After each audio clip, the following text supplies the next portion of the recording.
Bismillahirrahmanirrahim. Assalamualaikum warahmatullahi taala wabarakatuh. Alhamdulillah. Alhamdulillahi rabbil alamin. Nahmaduhu wa nasta'inuhu wa nastaghfiruh. Wa na'udzu billahi min shururi anfusina wa min sayyiati a'malina. Man yahdihillahu fala mudilla lahu wa man yudlilhu fala hadiya lahu. Asyhadu an la ilaha illallah wahdahu la syarika lahu. وأشهد أن محمدا عبده ورسوله اللهم صل وسلم على سيدنا محمد وعلى آله وأصحابه ومن تبعهم بإحسان إلى يوم الدين أما بعد. Alhamdulillah, pertama kita bersyukur kepada Allah Subhanahu Wa Taala. Pada hari ini kita bertemu kembali dalam slot iaitu kuliah 40 minit yang insya-Allah kita akan bersia di dalam Facebook Masjid Al-Taibah secara live dan dijemput kepada semua yang untuk mengikuti kuliah kita pada malam ini untuk sama-sama kita mengambil input-input ataupun isi-isi penting untuk kita bawa dalam kehidupan kita dalam sebagai seorang Islam, insya-Allah. Dan insya-Allah pada malam ini kita bawa tajuk berkenaan dengan pemuda bermaruah jauhi maksiat. Pemuda bermaruah jauhi maksiat yang kita akan jemput ahli panel, iaitu kita jemput kepada Tuan Nik Muhammad Kamal bin Ibrahim ataupun Nik Hanafi, ataupun dengan panel nama dia adalah Nik Kamal. Dijemput kepada Al-Fadhil Tuan Nik Kamal bersama kita pada malam ini. Dan terlebih dahulu kita perkenalkan ahli panel kita pada malam ini, iaitu Tuan Nik Muhammad Kamal bin Ibrahim ataupun Nik Hanafi, yang mana beliau berasal daripada Kota Baru, Kelantan, dan sedikit latar belakang akademik dia. Beliau berpendidikan awalnya di sekolah menengah di SMKA Falahiyah dan kemudian menyambung pengajian ke peringkat tinggi di UiTM Perlis. Dan dari sudut kelayakan profesional yang kita jemput penceramah kita pada malam ini, beliau merupakan ahli pertubuhan perunding motivasi Muslim Malaysia. Yang kedua, beliau juga aktif sebagai motivator di dalam gabungan motivator Kelantan GMK, dan juga beliau yang terbaru iaitu tenaga pengajian sambilan di Universiti Malaysia Kelantan UMK.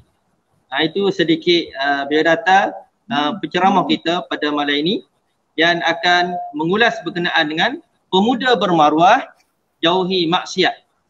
Sempena dengan tahun baru yang kita nak masuk ni, tahun baru Hijrah, lebih kurang 2 minggu lagi. 2 minggu lagi, yang mana pada hari ini 15 Zulhijjah selepas hari raya, dan InsyaAllah 2 minggu lagi kita akan masuk tahun baru Hijrah awal Muharram. Dan ini merupakan satu untuk kita buat perubahan buat perubahan diri, terutama sekali kepada pemuda, lebih-lebih lagi pemuda kampung kita, untuk kita sama-sama melakukan perubahan menjadi pemuda yang bermaruah insyaAllah dan menjauhi maksiat. Dan maksiat ni lebih luas lah, dan insyaAllah kita akan dengar ulasan daripada ahli panel kita pada malam ini, Al-Fadhil Tuan Nik Muhammad Kamal, insyaAllah. Jadi tanpa melengahkan masa, saya menjemput Al-Fadhil Tuan Nik Muhammad Kamal untuk menyampaikan ceramah ataupun kuliah kita pada malam ini selama 45 minit insyaAllah. Falyatafaddal mashkura. Alhamdulillah, terima kasih kepada Tuan pengurusi majlis, sahabat saya merangkap imam ya, Masjid Al-Taibah, Ustaz Abdul Hadi. Alhamdulillah, alhamdulillah rabbil alamin, wassalatu wassalamu ala asyrafil anbiya'i wal mursalin wa ala alihi washabbihi ajma'in. Qala rabbi shrah li sadri, wahai Tuhanku lapangkanlah dadaku, wa yassir li amri, dan permudahkanlah segala urusanku, wahlul 'uqdatam min lisani, dan rombaklah simpulan yang terletak di lidahku, yafqahu qawli, semoga kata-kataku dapat difahami. Subhanaka la ilma lana illa ma 'allamtana innaka antal alimul hakim. Wala haula wala quwwata illa billahil aliyyil azim. Alhamdulillah, marilah sama-sama kita mengangkat setinggi-tinggi kesyukuran ya kepada Allah Subhanahu Wa Taala. Pada malam ini kita dapat bersama-sama dalam satu majlis ilmu yang diadakan secara online ini. Ya tuan-tuan dan puan, alhamdulillah kita yang menonton ya, yang menyaksikan live kita pada malam ini, alhamdulillah kita bersama-sama dalam satu daripada taman-taman syurga di dunia, insya-Allah. Salawat dan salam pada Nabi Muhammad sallallahu alaihi wasallam. Mudah-mudahan usaha-usaha dakwah, usaha-usaha menyebarkan kebaikan seperti ini dapat menyebabkan kita tergolong dalam kalangan yang mendapat syafaat Nabi Muhammad sallallahu alaihi wasallam di hari akhirat nanti, insya-Allah. Terlebih dahulu saya sekali lagi ingin mengucapkan terima kasih banyak-banyak kepada pihak Masjid At-Thayyibah, ya, sahabat saya Ustaz Abdul Hadi di atas undangan untuk menyampaikan ataupun berkongsi ya, tuan-tuan dan puan. Saya ni lebih kepada berkongsi lah, bukan mengajar lah ya. Lebih kepada berkongsi dengan tuan-tuan dan puan sedikit sebanyak apa yang kita lalui, apa yang kita baca dan apa yang kita teliti lah, dan apa yang kita cermati dalam kehidupan kita ini, insya-Allah. Baik, tuan-tuan dan puan yang dirahmati Allah lagi dikasihi sekalian, kita juga mengucapkan syukur ya kerana hari ini kita dapat lagi hidup dalam keadaan sihat sejahtera. Pertamanya saya mengharapkan supaya kita semua yang mungkin menonton ini dalam keadaan sihat ya, sentiasa sihat dan sentiasa ceria serta gembira dalam kehidupan ini ya. Dan saya juga berharap supaya kita semua dapat sentiasa mendoakan kepada para frontliner kita ya, barisan hadapan kita. Kita sekarang ini masih lagi dalam suasana COVID-19 yang mana hari ini kes pun agak tinggi. Ya tuan-tuan dan puan, kalau di Kelantan ini nampak gayanya trend peningkatan kes ni nampak macam nak naik kembali ya. Saya baru semak tadi dalam 500 lebih kes di Kelantan pada hari ini. Jadi ini memberikan suatu message kepada kita supaya kita ni berjaga-jaga, sentiasa meningkatkan kita punya tahap SOP ya, jaga SOP kita dan sebagainya, supaya kita sentiasa dapat hidup dalam keadaan yang aman, sihat sejahtera. Justru itu kita dapat mengikuti kuliah-kuliah serta pengisian-pengisian ilmu seperti ini dalam keadaan yang orang kata apa, sihatlah ya, dalam keadaan yang insya-Allah lebih dapat faham, lebih dapat fokus dalam hidup kita, insya-Allah. Baik, tuan-tuan dan puan sekalian, tajuk ataupun topik yang diminta untuk saya berkongsilah pada malam ini oleh pihak Masjid At-Thayyibah ialah seperti mana yang telah ditunjukkan tadi, iaitu pemuda bermaruah menjauhi maksiat ya. Pemuda bermaruah menjauhi maksiat. Tuan-tuan dan puan sekalian, saya bercakap ini, berkongsi ini lebih kepada pengalaman saya lah ya, sebagai seorang perunding latihan dan motivasi. Sebelum ini saya banyak jugalah terlibat dalam program-program motivasi di sekolah, juga program-program latihan di peringkat universiti, peringkat jabatan kerajaan, dan kita bertemu dengan ramai orang ya, dengan pelbagai lapisan masyarakat, dan kita bertemu dengan pelbagai ragam manusia. Ya tuan-tuan puan sekalian, cuma fokus pada malam ini ialah pemuda. Tuan-tuan puan, apabila menyebut tentang pemuda, kita dapat fahamilah secara senang. Kita nak faham pemuda ni ialah orang yang dah capai akil baligh, tuan-tuan dan puan. Ya, orang yang dah baligh, orang yang dah orang kata sudah pun mempunyai akal fikiran yang waras. Ya, orang yang sudah pun bersedia untuk, orang yang sudah dapat sebenarnya membuat penilaian dari segi dosa dan pahala, ya, dan juga pemuda ini juga ialah orang yang mempunyai tubuh badan yang sihat.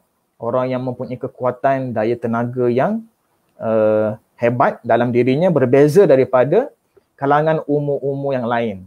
Ya, seperti mana golongan dewasa dan juga golongan kanak-kanak. Pemuda ni berada di tengah-tengah, tuan-tuan puan sekalian.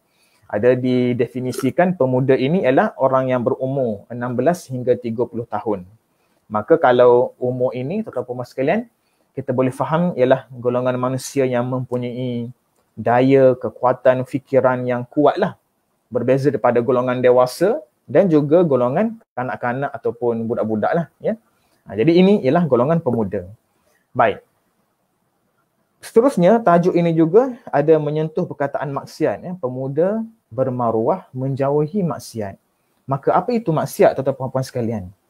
Maksiat ini sebagai pembuka dulu ya tuan-tuan puan-puan, sebagai mukadimah untuk kita lebih faham sebelum kita pergi lebih dalam terhadap tajuk ini. Maksiat ini ialah dia seumpama air laut tuan-tuan puan-puan sekalian. Air laut ini ialah bila mana kalau kita minum air laut, semakin diminum, semakin menyebabkan kita akan rasa haus. Tapi perut ni sentiasa tekak ni sentiasa dahaga tuan-tuan puan-puan Okey, jadi tapi air laut ni sifat dia macam tu. Kalau kita makin minum semakin haus, makin minum semakin haus. Tapi kita rasa nak lagi supaya untuk menghilangkan rasa dahaga kita. Maka begitu jugalah maksiat tuan-tuan sekalian. Maksiat ni sekali dibuat, sekali itulah rasa nak kena buat lagi. Sekali dibuat, nak kena buat lagi.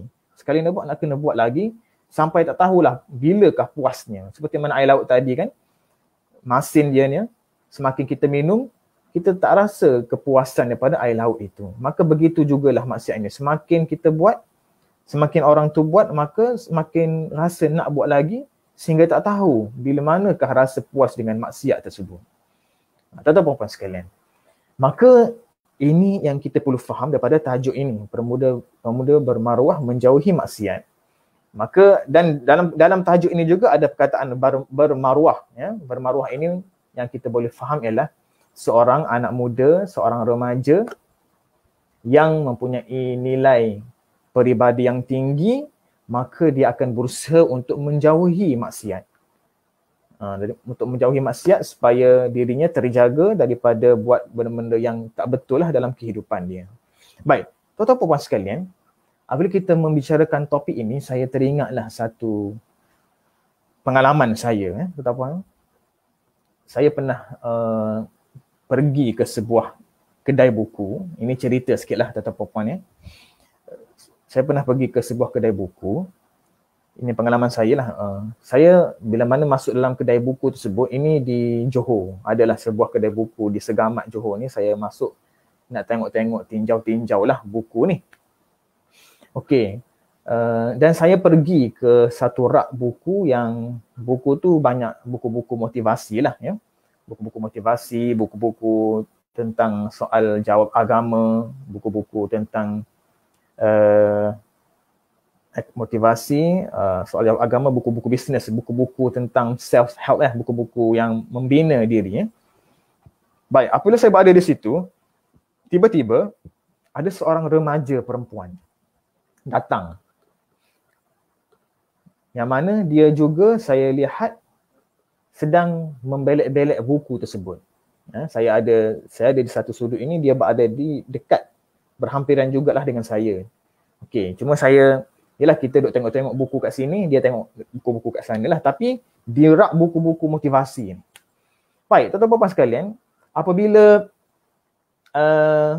remaja perempuan ini sedang membelek-belek buku ni, maka dalam beberapa detik selepas itu, tiba-tiba adalah ada dalam dua orang remaja perempuan lain datang menerpa ke arahnya. Okay. Dan saya terdengarlah perbualan diorang ni. Saya terdengar perbualan diorang ni. Dua remaja perempuan yang datang tu, yang saya yakin, saya rasa ialah kawan kepada remaja perempuan tadi. Bila mana dua remaja perempuan ni datang dekat dia, lalu apa perkataan yang disebut oleh dua remaja perempuan tadi? Dia kata, sejak bila kau jadi ustazah ni? Sejak bila kau nak jadi ustazah ni? Oh, dah nak jadi baik sekarang Oh tu, kata-kata daripada kawan-kawan dia ni. Ketika itu, remaja perempuan tadi sedang elok membelek-belek buku motivasi ni. Apabila kata-kata kawan dia begitu kepada dia, cepat-cepat dia tutup. Dia tutup buku dia ni. Tutup, lalu dia letak balik di rak buku tersebut. Lalu dia pun kata, okeylah, jom kita pergi tempat lain. Jom kita pergi tempat lain. Baik. Saya menyaksikanlah perkara tersebut dengan penuh, orang kata, pengajaran ataupun saya berfikir terhadap situasi itu. Baik. Saya membayangkan alangkah bagusnya kalau remaja perempuan yang 2 orang tadi tu, kawan-kawan dia tu datang dekat dia lalu support dia. Kan? Oh, bagus buku ni. Aku pun rasa nak tengok jugalah buku-buku lain, kan? Kalaulah kawan-kawan dia lain tu bercakap seperti itu. Tidakkah dia yang sedang belik buku motivasi tu akan rasa lebih seronok nak belik lagi buku ni? Maka apa yang kita boleh belajar di sini, tuan-tuan puan-puan sekalian? Ada 3 faktor. Ni kita nak masuk. 3 faktor penyebab yang boleh menyebabkan seseorang itu dipengaruhi dalam kehidupan dia. Ada 3 faktor besar yang akan mempengaruhi kehidupan seseorang. Baik, faktor pertama yang saya nak relatekan, yang saya nak kaitkan dengan cerita tadi ialah dengan siapa kita ini berkawan. Ataupun lebih mudah kita nak faham, siapakah orang yang sentiasa berada di sekeliling kita.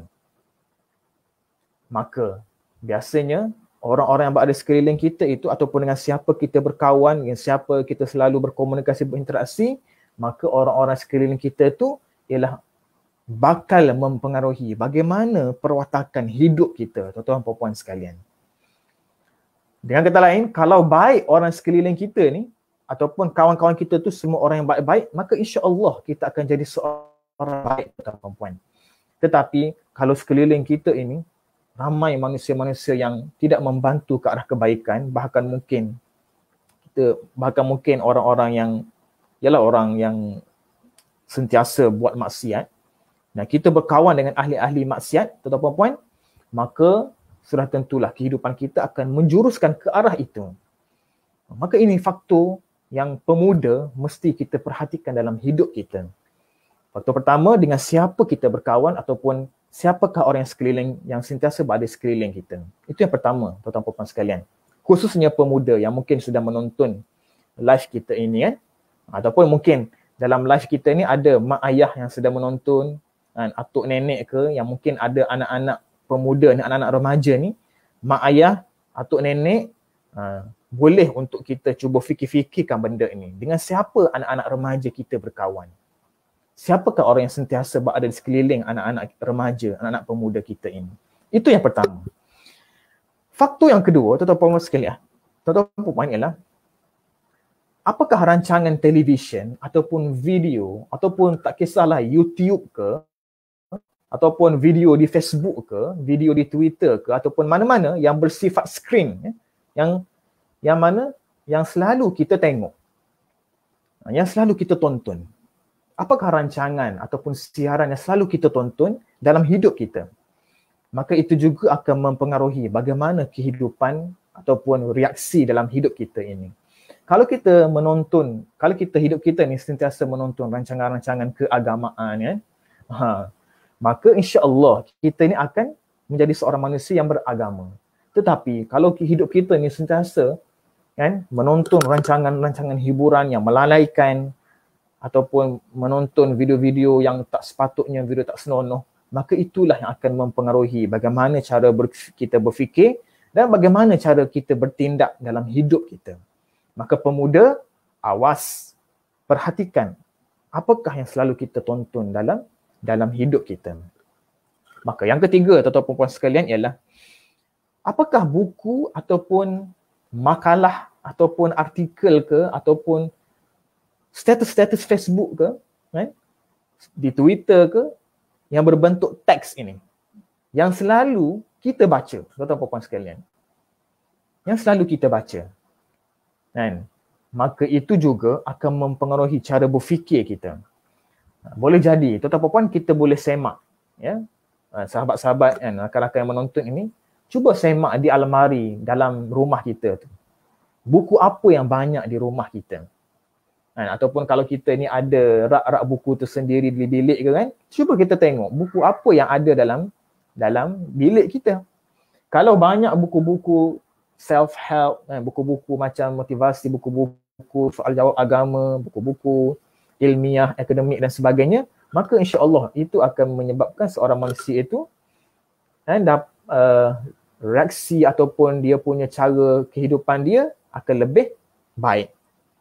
Tetapi kalau buku-buku yang dia ada tu, novel ataupun contoh novel ke ataupun bahan bacaan yang bersifat yang tak senonoh, yang kadang-kadang ada juga di pasaran kan, buku-buku ataupun artikel-artikel yang bersifat lucah, maka begitu jugalah keadaan cara berfikir ataupun cara akhlak dalam hidup dia. Maka tuan-tuan dan puan, kan, para pemuda yang dirahmati Allah lagi dikasihi Nabi sekalian, 3 faktor ini mesti kita perhatikan dalam hidup kita. Bagaimana kita ini menjalani kehidupan kita melalui 3 faktor ini. Saya share benda ni tuan-tuan dan puan sekalian sebab kalau kita merujuk pada faktor pertama tadi kan, faktor pertama tadi dengan orang kata apa, pengaruh rakan sebaya lah ataupun orang di sekeliling kita ni. Sebab tadi saya baru saja adalah pengalaman ni diberitahu oleh kanak-kanak ataupun budak-budak ni yang abang-abang dia ni kan, hari ni kalau tuan-tuan puan musim pandemik COVID-19 ni sememangnya kita ini banyak berada di rumah kan, termasuk jugalah anak-anak remaja kita tuan-tuan puan sekalian. Jadi kebanyakannya setakat pengalaman saya tuan-tuan puan, saya memerhatikan budaya bermain ataupun budaya bermain permainan dalam talian tuan-tuan puan sekalian ataupun games dalam talian internet hari ni sangat dahsyat dia punya gelombang dia. Boleh dikatakan saya rasalah hari ni kan majoriti anak-anak remaja kita hari ni memang sangat ramai yang orang kata banyak terjebak ataupun banyak menghabiskan dia punya masa dia berada di rumah dengan bermain games dalam talian ni.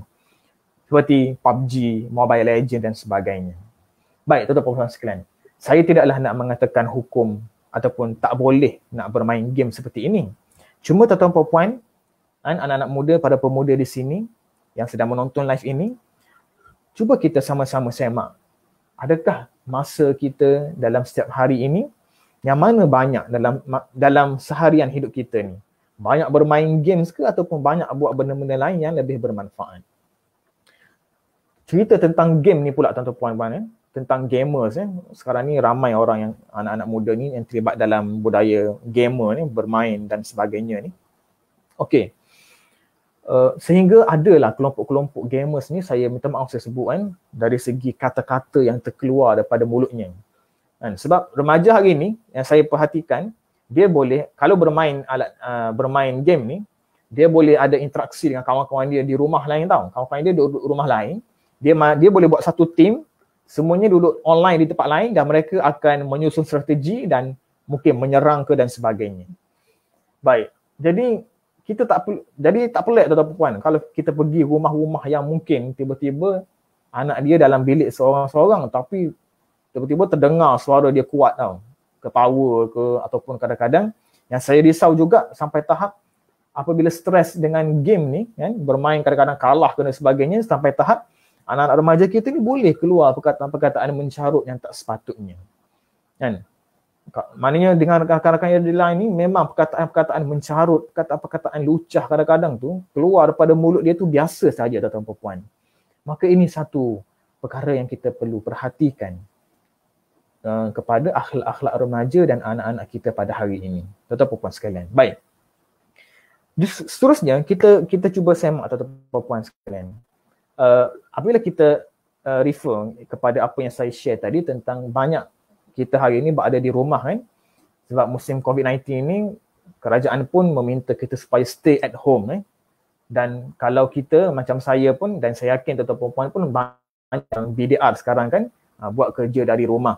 Kalau yang para pelajar pun anak-anak kita ni ada PDPR kan, buat kerja-kerja di rumah. Baik. Apabila berada di rumah ni tuan-tuan puan, cabarannya ialah kalau tak ada aktiviti yang bermanfaat ni, maka banyaklah masa-masa kosong yang anak-anak remaja kita ni akan lalui. Dan masa kosong ini ataupun masa yang lapang yang memang tak tahu nak buat apa ni memang akan sangat memberikan satu situasi yang sangat bahaya kepada pemuda-pemudi pada hari ini tuan-tuan sekalian. Kalau bicara tentang banyak masa kosong ni, ini antara salah satu faktor juga kenapa boleh terjebaknya pemuda-pemudi hari ini dalam perkara-perkara maksiat, tuan-tuan puan sekalian. Apabila terlalu banyak sangat masa kosong dalam setiap hari dalam hidup dia.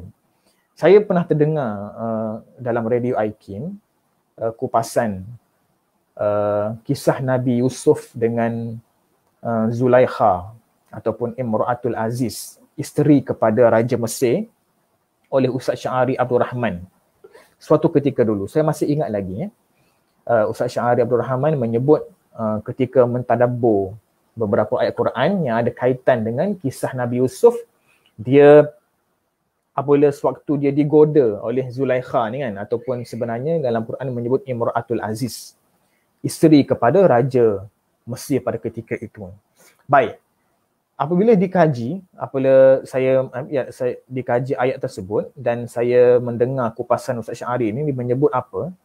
Kenapa Zulaikha ini boleh tergamak nak buat perkara terkutuk tersebut, iaitu menggoda Nabi Yusuf ni. Yalah, memang kita tidak pertikaikan tentang kehandsoman Nabi Yusuf tu kan. Ketampanan dan kekacakan Nabi Yusuf tu. Itu memang kita tak pertikai dah. Tapi bagaimana seorang isteri raja boleh untuk tergamak nak buat benda yang sepatutnya dia tahu benda itu boleh mencalakan imej ataupun maruah dia sebagai seorang isteri kepada pemimpin tertinggi di negara dia. Baik. Apabila disemak tentang sirah ini, dilihat dari segi keadaan Imra'atul Aziz ni, kenapa dia boleh tergamak buat benda macam tu? Kerana Zulaikha ini, Imra'atul Aziz ni, dia berada di istana raja ketika itu dalam keadaan dia tak tahu nak buat apa. Suaminya, Raja Mesir ni, banyak program-program di luar istana ni. Kan? Lalu tinggallah dia ni, kan? Tinggallah isteri Raja Mesir ni, dia dalam mahligai dia lah. Kan? Di istana Raja Mesir ketika itu. Dan banyaklah masa kosong yang dia tak tahu nak buat apa, si Zulaikha ini. Maka sebab itulah apabila masa kosong ini, kalau tidak diisi dengan perkara-perkara yang bermanfaat, maka perkara-perkara mudarat, perkara-perkara maksiat akan mula mengisi masa kosong tersebut. Sebab itulah, itu antara sebab kenapa Imra'atul Aziz Zulaikha ini dia boleh nak menggoda Nabi Yusuf. Kalau kita tengok dalam sirah kan, sangat dahsyat dari segi godaannya tersebut. Baik, maka ini kita boleh belajar tentang bagaimana berbahayanya masa kosong kita semua dalam seharian hidup kita pada hari ini. Jadi tuan-tuan puan-puan sekalian, sama juga anak-anak remaja kita ni. Saya juga teringat ungkapan Ustaz Fahrul Muhammad Juwai menyebut, apabila masa kosong tidak diisi dengan perkara bermanfaat, maka bersedialah perkara-perkara maksiat akan mula mengisi tempat kekosongan tersebut. Sebab itu tuan-tuan puan sekalian, biasanya manusia ni begitulah keadaannya. Apabila dia tak ada nak buat apa benda kan, maka dia akan mulalah fikirannya akan mula terfikirlah nak buat aktiviti ataupun mulalah hasutan syaitan datang untuk buat benda-benda yang tak sepatutnya dalam hidup dia. Sama juga pada pemuda pada hari ini, yang kalau kita lihat pemuda ini ialah seorang manusia yang banyak, yang kuat nafsunya kan. Yang kuat nafsunya, kuat tenaganya, dan dari segi akal fikirannya sangat kreatif. Maka sebab itulah boleh terjadi macam-macam kepada anak-anak pemuda remaja kita pada hari ini. Sebab itu tuan-tuan puan sekalian, kalau tuan-tuan puan cuba search statistik ya. Statistik pelayar laman web pornografi antara yang tertinggi di dunia, tuan-tuan puan ya, antara yang tertinggi ialah negara Malaysia, tuan-tuan puan. Statistik pelayar web ataupun pelayar-pelayar laman-laman pornografi ni, antara tertinggi dalam dunia ni ialah negara Malaysia, tuan-tuan puan sekalian. Maka ini satu situasi yang sebenarnya sangat, orang kata, berbahayalah kepada masyarakat kita pada hari ini. Yalah, sebab kita ni kita sekarang berada di rumah. Kita macam kalau dah tak ada aktiviti lain, maka kita akan sentiasa bersama dengan telefon, dengan internet. Maka kalau kita tengok internet ni macam-macam lah yang keluar kan. Kadang-kadang kita tak klik pun benda tu, tapi keluar secara tiba-tiba, automatik. Maka kalau orang yang tak mempunyai kekuatan iman yang kental, maka dia akan mudah terjebak dalam perkara-perkara yang tak sepatutnya. Baik, tuan-tuan puan sekalian, justru itu para pemuda yang dirahmati Allah, lagi dikasihi Nabi sekalian dan ibu-ibu, ayah-ayah yang menonton siaran live ini. Apabila kita melihat situasi ini berlaku, maka saya ingin berkongsilah macam mana cara untuk kita cuba menjauhi perkara-perkara maksiat ini. Ya, kita ini manusia yang memang kullu bani adamu khatta'u wa kullu khairu khatta'u wa kullu khairu khatta'u tawwabun, kan. Setiap anak Adam ini buat silap, buat salah, dan sebaik-baik yang buat salah, buat silap itu ialah yang bertaubat kepada Allah Subhanahu Wa Taala.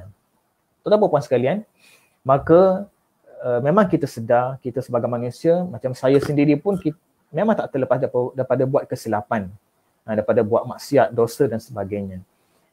Pun begitu, kita tidak boleh putus asa dengan rahmat Allah. Ya, kita tidak boleh, orang kata, sentiasa menenggelamkan diri kita ataupun menghanyutkan diri kita dengan dosa maksiat yang kita buat tersebut. Jadi pada pemuda yang dirahmati Allah sekalian, saya ada merujuk kepada Ustaz Admin Roslan, ya, seorang ustaz dalam negara kita juga. Antara perkara yang dia sebut, cara untuk kita menjauhi maksiat, tuan-tuan puan sekalian, kan, para pemuda yang nak bermaruah, nak menjauhi maksiat ni, yang pertama ialah jangan sama sekali kita try nak cuba test maksiat tersebut. Jangan sama-sama sekali nak try test maksiat itu. Sekali kita test, tuan-tuan puan, kan, saudara-saudara sekalian, sekali kita test maksiat ini, maka dia akan berkemungkinan kita rasa nak buat lagi. Maka ini sangat bahaya, tuan-tuan sekalian. Seperti contohnya, seperti hisap rokok lah, tuan-tuan puan, kan, kita ada, kalau ada anak-anak remaja hari ni kan, try test sekali rokok ni, maka dia akan dah, mungkin mula-mula tu terbatuk-batuk kan, tapi ketika itu dia akan mula merasai kelainan dalam fikiran dia, kan. Biasanya perkara dosa maksiat ni akan rasa sedap, akan rasa seronok, akan rasa syok buat benda tu. Tetapi adakah benda itu bermanfaat kepada tubuh badan kita, kan? Dan adakah benda itu, kan, tidak melanggar apa yang Allah larang, dalam agama kita ini. So, tuan-tuan puan sekalian, para pemuda, saudara-saudara sekalian yang orang kata masih suci lah, kan, belum try, jangan sama sekali terfikir, kan. Kalau rasa terfikir benda nak try buat benda-benda maksiat ni, kan, contoh sebelum ni tuan-tuan puan ataupun para pemuda ni tak pernah tengok pun video lucah ni, video pornografi, kan, maka jangan sama sekali try nak test tengok video tersebut. Sekali test, tuan-tuan puan sekalian, maka sangatlah bahaya kepada kehidupan kita. Sama juga hisap rokok tadi. Sama juga berkapal sebagai contoh, kan. Sekali kita ada, kalau Kelantan ni panggil gewe, maka sampai tahap nak putus gewe tu satu kesengsaraan dalam hidup seorang manusia itu, bahkan ada sampai tahap bunuh diri pun ada, tuan-tuan puan. Itu dahsyatnya dosa maksiat ini. Baik. Itu perkara pertama. Baik, tetapi kalau wallahu alam lah, na'udzubillah, kalaulah ada di kalangan kita ini yang terjebak dengan maksiat itu juga, terbuat benda-benda macam tu, baik, ada beberapa skill ataupun ada satu strategi yang kita boleh buat untuk cuba elakkan ataupun cuba jauhi maksiat tersebut. Sebab biasanya maksiat ini kalau dia buat lagi, dia akan sampai satu tahap ketagihan, tuan-tuan sekalian. Sama macam hisap rokok tadilah, ya. Hisap rokok sampai rasa ketagih, susah nak buang. Baik, Ustaz Admin Roslan ni saya tengok dalam videonya, ada menyebut tentang kita, strategi yang seterusnya kita nak cuba jauhi maksiat ni ialah dengan kita ini denda diri kita sendiri. Kita hukum diri kita, denda ni dengan denda benda-benda yang memberikan kebaikan kepada diri kita. Sebagai contoh, sekali orang tu hisap rokok, kan, sekali hisap rokok, kan, maka kita pun balas. Ini dipanggil teknik, kalau Ustaz Admin Roslan dia sebut teknik memanipulasikan syaitan. Sebab syaitan ni, kan, apabila dia suka kita buat maksiat, sekarang ni kita nak cuba manipulate syaitan ni supaya akhirnya dia ni tak nak dah nak goda kita buat maksiat. Caranya macam mana? Caranya dengan setiap kali kita buat maksiat sekali, kita cuba denda diri kita dengan contohlah, kan? Contoh kita baca Quran 1 juzuk sebagai contoh. Kan? Terhisap rokok sekali kan, denda baca Quran 1 juzuk. Ataupun kalau saya tak mampu, mungkin kita cuba sedekah RM50. Sekali buat dosa tu, kita sedekah RM50. Ataupun kita baca buku-buku agama kan, 50 halaman ke, ataupun terpulang, ataupun mungkin puasa kan. Sekali buat dosa ni, kita puasa sehari. Maka dia akan menyebabkan syaitan ni pening kepala tuan-tuan. Ini dipanggil teknik memanipulasikan syaitan. Iaitu syaitan ni dah mula terfikir, kalau aku goda dia buat maksiat lagi, dia akan buat baik lagi banyak lagi kan. Sampai satu tahap, kadang-kadang ini ada diceritakan lah. Ada orang tu, dia sampai apabila buat maksiat sampai dah banyak dah sedekah-sedekah yang dia telah bagi. Kan? Ada setengah orang ni dah berjuzuk-juzuk dah Quran yang dia baca. Sebab dia nak balas kembali dosa yang dia buat dengan dia buat benda-benda baik ini. Ataupun mungkin juga memberikan pertolongan pada orang lain, buat baik. Kan? Sebab Allah pun ada menyebut dalam Quran, setiap perkara kebaikan yang kita buat itu insya-Allah akan menghapuskan kesalahan-kesalahan yang telah kita buat sebelum ini, tuan-tuan puan sekalian. Okey, itu dipanggil strategi teknik memanipulasikan syaitan supaya kita akhirnya dapat keluar daripada maksiat tersebut, tuan-tuan puan sekalian. Memang dia daripada keazaman yang tinggi, mujahadah yang hebat. Tuan-tuan puan sekalian, jangan kita berputus asa apabila kita terjebak dengan perkara maksiat tersebut. Baik. So, tuan-tuan puan sekalian, sudah tentulah kita nak jauhi maksiat ini, kita kena isi masa kita dengan aktiviti-aktiviti yang berfaedah. Kalau tuan-tuan di sini yang menuntut ini mak ayah sebagai contoh kan, ada anak-anak remaja, maka mak ayah sekalian, seboleh mungkin kita cubalah isikan masa anak-anak kita dengan aktiviti-aktiviti yang membantu ataupun memberikan kebaikan kepada keluarga dan diri dia. Kan? Contoh hari ini kita banyak di rumah kan, kita banyak berada di rumah. So macam mana tuan-tuan sekalian? Baik, yang pertama contohlah kan, jadual harian. Mungkin saya boleh share jadual harian, mungkin bangun pagi, subuh kan, sembahyang subuh. Kita kejutkan anak-anak remaja kita sembahyang subuh berjemaah. Kan? Biar dia ada aktiviti bersama-sama kita. Okey. Kemudian mungkin lepas sembahyang subuh baca Quran ke dan sebagainya, kemudian nak sarapan, makan pagi ni kan. Nak makan pagi ni, maka kita minta anak-anak perempuan kita, remaja perempuan kan, tolong bantu mak ni kan, sediakan sarapan. Tolong masuklah pada Kelantan ni kan, masuk dapur kan. Buat sekali juadah nak makan pagi tu kan, sarapan.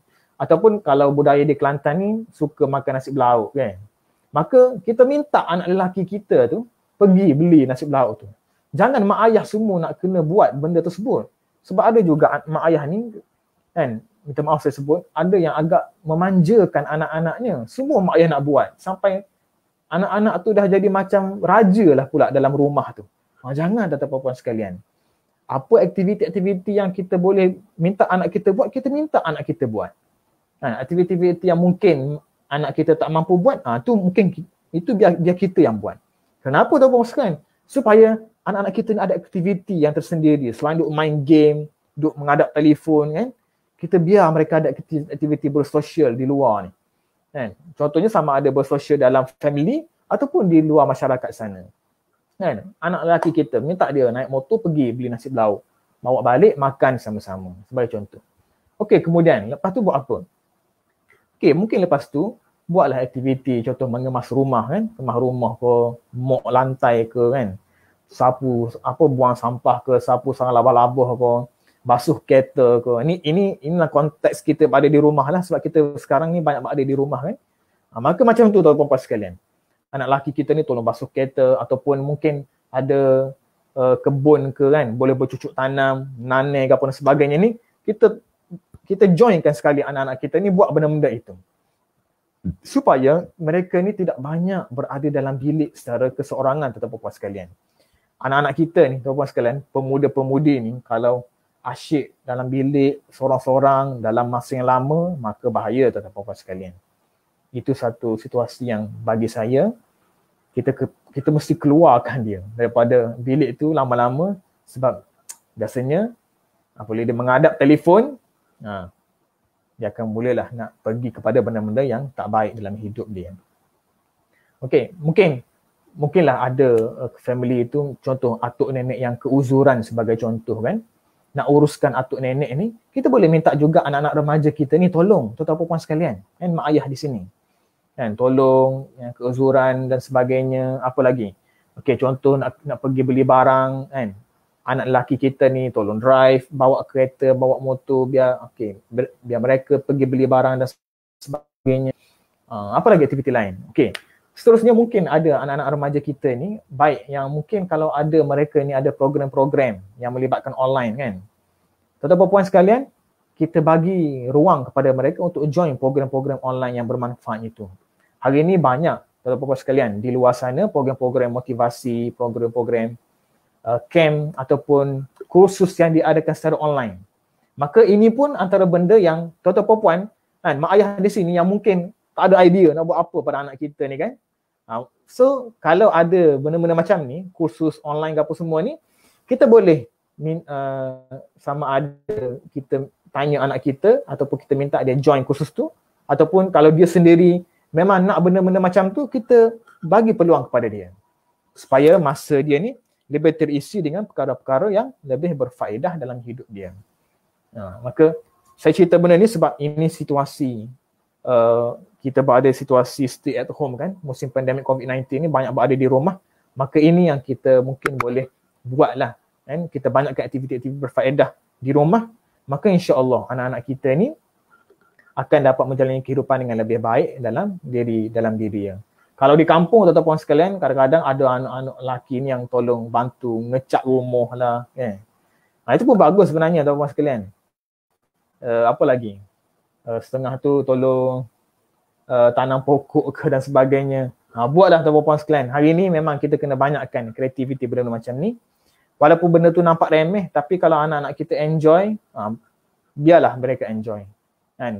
Mungkin tuan-tuan puan-puan di sini ada anak-anak kecil kan, anak-anak kecil sebagai contoh yang perlu diuruskan. Okey, kita boleh libatkan juga anak-anak remaja kita ni supaya mereka bantu kita, tolong salin pampers ke kan.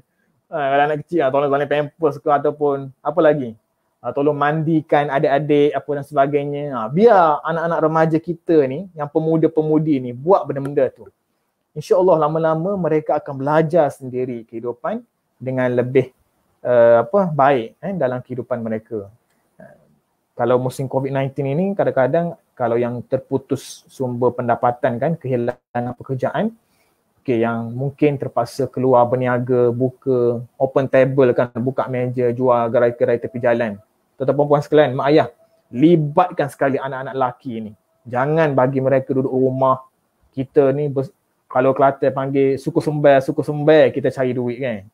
Tapi dia duduk rumah, duduk relax, taruh agapo. Jangan tuan-tuan sekalian. Libatkan dia juga dalam proses nak cari rezeki dan sebagainya. Waktu ini musim yang semua orang sedang survive, maka tuan-tuan sekalian kita cubalah libatkan family kita semua, khususnya para pemuda-pemudi yang ada di rumah kita itu. Dengan cara itu insya-Allah mereka dapat jauhkan diri mereka daripada terfikir nak buat benda-benda dosa, benda-benda maksiat dalam hidup mereka. Maka saya kira itulah kot sedikit yang saya boleh kongsikan dalam masa ini sebab dah 8.45 ni. Ya Ustaz Abdul Hadi, boleh ke? Ya. Saya rasa itu sahaja daripada saya. Terima kasih banyak-banyak kepada pihak Masjid At-Thayyibah di atas undangan ini, dan saya ucapkan terima kasih kepada puan sekalian. Sama-sama kita doakan mudah-mudahan kehidupan family, kehidupan berkeluarga kita, dan para pemuda-pemudi sekalian yang mungkin menonton live ini ataupun lepas ini tengok rakaman ke dan sebagainya, sama-sama kita jaga kita kan. Bukan saja kita jaga kita ni terhadap COVID-19, tapi kita jaga kita juga terhadap benda-benda maksiat dosa dalam hidup kita ini. Dan itulah barulah kita dapat menjadi seorang pemuda yang bermaruah, yang sentiasa berusaha menjauhi maksiat dalam hidup dia, insya-Allah. Wallahu a'lam. InsyaAllah. Alhamdulillah. Terima kasih, jazakallah khairul jazak kepada Al-Fadhil Tuan Nik Kamal di atas ulasan kepada kita berkenaan dengan pemuda bermaruah, jauhi maksiat. Moga-moga pemuda-pemuda kita sekarang ini mendapat boleh mendatangkan maruah yang baik terhadap diri sendiri, keluarga dan juga masyarakat dan juga kepada agama kita sendiri, insya-Allah, dengan cara kita menjauhi maksiat.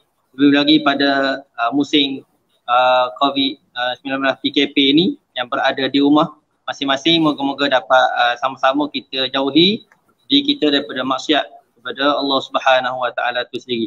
Bahkan apa yang disebut oleh penceramah kita pada malam ini, iaitu beberapa perkara berkenaan dengan faktor-faktor yang boleh mempengaruhi di seorang pemuda itu sendiri, antaranya iaitu berkaitan dengan lingkungan ataupun bi'ah ataupun environment.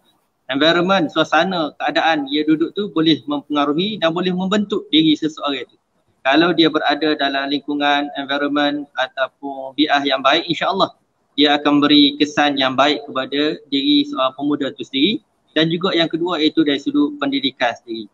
Bahkan kalau kita lihat dalam sebuah hadis Nabi SAW, orang muda ini disebut oleh Nabi SAW dalam 7 golongan. 7 golongan yang dinaungi oleh Allah Subhanahu Wa Taala di akhirat nanti. Antaranya Nabi senaraikan iaitu wasyabun nasya'a fi ibadatillah. Seorang pemuda yang hidup dia dalam ibadat kepada Allah Subhanahu Wa Taala. Maka hidup dia dalam kehidupan dia tu hanya untuk mengabdikan diri kepada Allah Ta'ala. Kalau dia bersukan pun bersukan kerana Allah Ta'ala. Kalau dia membaca kerana Allah Ta'ala. Cari ilmu kerana Allah Ta'ala. Itu menunjukkan 7 golongan, salah satunya golongan pemuda yang mendapat naungan Allah Ta'ala di akhirat nanti. Moga-moga pemuda tersebut adalah kita di kita semua, dan juga akhir sekali kita ambil peluang zaman muda ini yang sebagaimana yang disebut oleh Nabi SAW, irtanim khamsan qabla khamsin, iaitu syababaka qabla haramik. Rebutlah peluang 5 perkara sebelum 5 perkara. Salah satunya iaitu zaman muda sebelum marinya zaman tua. Jadi itu moga-moga dengan penjelasan dan ulasan daripada Al-Fadhil Tuan Nik Kamal sebentar tadi berkenaan dengan bila mana terjebak dengan maksiat, ada skill, ada cara untuk kita jauhi maksiat. Kalau kita belum melakukan maksiat, jangan sesekali untuk kita cuba. Jangan sekali kita cuba. Itu pesanan, kerana bila masuk sekali dengan maksiat itu, cuba sekali dengan maksiat, pasti susah untuk kita tinggal. Dan kalau dah terjebak, ada skill yang disebut oleh Al-Fadhil Tuan Nik Kamal tadi, itu berkenaan dengan 2 perkara yang saya boleh sebutkan. Itu hukum ataupun denda diri kita. Denda diri kita bila kita buat maksiat kepada Allah Ta'ala. Denda dengan perkara yang baiklah.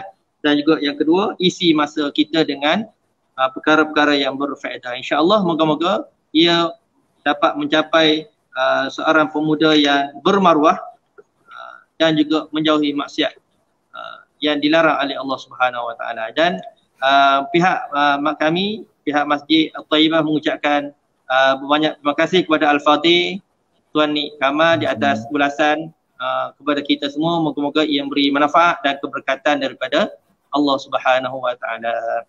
Terima kasih Al-Fadhil Tuan Nik Kamal. InsyaAllah kita akan jumpa lain masa, insyaAllah jika ada. Dan insyaAllah untuk semua penonton, jika ada masa insyaAllah kita akan buat live lagi berkenaan dengan isu semasa ataupun isu agama, supaya kita dapat manfaat bersama insyaAllah. Wallahu ta'ala a'lam. Aqulu qali hadza wa astaghfirullahal azim li wa lakum. Wassalamualaikum warahmatullahi ta'ala wabarakatuh. Waalaikumsalam warahmatullahi wabarakatuh.